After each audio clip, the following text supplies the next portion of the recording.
Hello and welcome to the third video in the series. In this video, I will be talking about directives, how to use them, and what do they mean. There is a complete list of directives in the description of the video. If you like, you can take a look at it. But for now, I will focus on a few directives that actually we'll use during the next couple videos. And then as we go through the class, if we need to refer to more directives, I will explain them then. So for now, let's take a look at our program that we've used so far in this lecture, or in the lecture series. If you remember, we started with this .global underscore start, then start colon, and then we had some instruction here like move R0 hashtag 4, which will move the value 4 into R0. So you actually already have been exposed to this .global directive. You've seen it before. You just didn't know that it was a directive. And you already know that underscore start is a symbol where the program will start executing.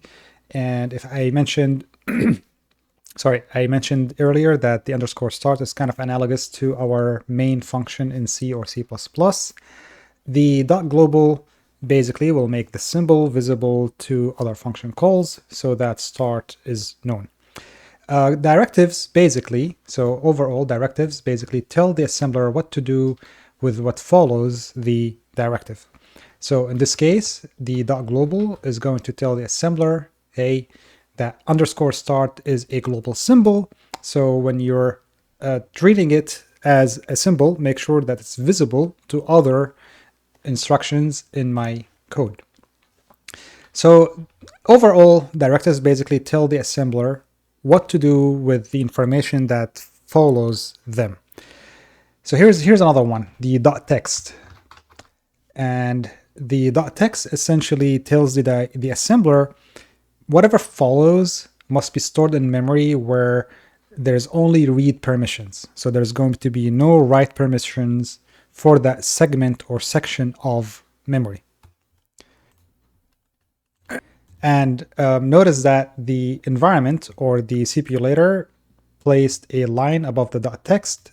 It sort of indicates that this is a section by itself that's going to be different, for example, than the .data directive. The .data directive will tell the assembler, look, whatever comes after .data, place it in memory where I can, or where there is read and write permissions. So typically, when we write programs, we want to have the instructions under the .text directive and the data under the .data directive. Why so? Because the .text, like I said, it does not it places the text or the instructions in a place of memory, in a section of memory that is read only, because we don't want our instructions to alter while the code is executing. So it should be only read, there's no write. The data, on the other hand, is going to be a section in memory where you can do a read or write. This is a typical requirement for data because you want to read a variable, maybe update its value, you want to write back to memory, you want to store a temporary value and whatnot. So you want that section in memory to have a read-write permission. Now, other directives that can be helpful is the .byte and the .word. The .byte tells the assembler to allocate space in memory to save the value that you're going to write after it, let's say the value of 5, and allocate 1 byte to store the value 5. The .word directive, on the other hand, tells the assembler to store the value of 7 in memory by allocating 4 spaces for that value. So both of these values, actually let me make them both equal. Both of these values will be 5 in memory, but for the .byte, the assembler will place it in one location. It will take 1 space, 1 byte to store the value 5. With the .word, the assembler is going to use 4 spaces or 4 bytes to save the value 5. Another one that can be helpful is the actually, let me show you this before we go there. Let me show you the difference in memory. So I'm going to do another byte here, and the value is 7. I'm going to combine and load to memory. Then I'm going to go to memory here. So this is my first 5, followed by the second 5. If I change those, actually it's already in 1 word per line and a single byte value. So this is my first value of 5, and I use a dot byte, so it's going to occupy 1 space. This is the second 5, and it's going to use 4 spaces, 1, 2, 3, 4 spaces to store the value 5. And then the next value, which was 7, I declared a 7, right, is actually 4 spaces after this 5, right? That's because this 5 is occupying 4 spaces, and so on. By the way, you can also do multiple values back to back, like 5, 8, for example, 9, and 10. And then this will be like an array of 4 bytes. If I load it to memory, go here, I have 5, 8, 9, and then A is 10 in hex. Then I have my 5 that was declared with the .word directive, so it's occupying 4 spaces, followed by the 7 that's declared with a byte directive. The another useful directive is the ASCII. This allows the programmer, it allows you to write a sentence, like let's say, or like a hello, maybe hello ARM, for instance, and the ASCII Z. ASCII Z is similar to ASCII, but with one exception, which I'll talk about in a minute. So ASCII it tells the assembler, look, I'm going to give you a sentence. Please allocate 1 byte for each of these characters and place them in memory.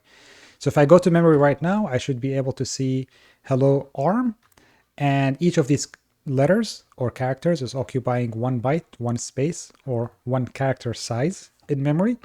Same thing with the ASCII Z. So if I compile and load, I go to memory. This is my hello, HELLO space ARM, followed by HELLO space ARM, right? So H is 48 in hex. So ASCII H is 48 in hex, and ASCII capital A is 41 hex, and so on. This also ties back to what we were talking about in the previous video, that this section of the window will show you the equivalent ASCII values of the binary values that you have in your memory. Okay, so let me go here and do this. I'm going to just copy this byte down here so I can show you the difference between the ASCII and the ASCII Z. Essentially what I'm going to show you is like, is there space between the two sentences? And the answer is, in one case yes, in one case no.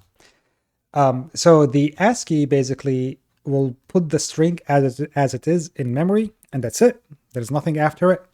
The ASCII Z will append a null character at the end of the string, meaning that the ASCII, in this case, it will end with the letter M, capital M, and the second one, the string will end with a capital M followed by a null 00 value. There will be a 00 added to it. Now, if I go to memory, then I should see hello ARM followed immediately with this H from the second hello ARM, but the 7 will have a 00 buffer between it and this M value. So I don't know, remember, did I? Yeah, I think I loaded it, but just to be sure. So this is my first hello ARM. Look, and you can see that ARM, that M is followed immediately with this capital H value, while the second one, hello ARM, there's space. This is the 00, the null character that's been appended to the string, and then my 07 value that I declared with my byte. Okay, the beauty, maybe I can explain this also, quick or cool thing you can do in assembly. When you write assembly code, you're really close to basically the bare metal of what's happening in your memory. You can do, you have a lot of power here, for example, you can actually see exactly what's happening in memory as you do your code. For example, I can actually declare a byte and I'm going to write it in hex. 0x means whatever follows is in hex. So let's say I'm going to write the value 41 hex. By writing 41 hex directly into memory, you're actually declaring capital A ASCII in memory. That's pretty cool, huh? Like, you sometimes don't get to see those quite often when you write high-level code. You don't know what the memory, what's happening in memory, what's values being stored. Like, you need to add some breakpoints or you need to go and debug the memory. But when you write stuff in assembly, it's really cool. I just wrote 3 41 values using the byte directive. And because 41 is equivalent to an ASCII capital A, I technically just wrote 3 capital A's back to back.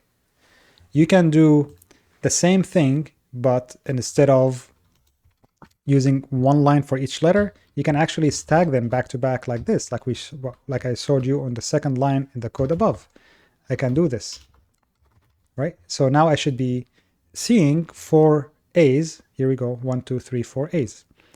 Another thing you can do is you can still declare one character using the word directive. This is going to tell the assembly, store 41 hex in 4 locations, or like store 4 41 hex values. Each of them is occupying 4 locations. So if I load this and I go to memory, I see my A. Each one of them has 4 spaces. 1, 2, 3, 4 for the first 41. The same thing for the second 41, third and fourth 41. I just think this is a pretty cool thing that you can do in assembly, that, you know, because you're really close to, you're dealing with zeros and ones, you're dealing directly with memory and whatnot. You can immediately see the effect of what values you're placing in memory. Now, the last thing I'm going to mention here, there is actually second to last thing. As I mentioned, there's a lot more directives than these, but for now, this should be okay for us, or enough for us to kind of start writing some code and doing some instructions later. For now, the second thing I wanted to mention is that if you notice, those memory locations are stacked on the top of each other, meaning these 4 values are defined, followed by the 5, the 7, the hello arm, and so on. And sometimes it's hard to remember which location do I need to go to fetch the value that I have in mind.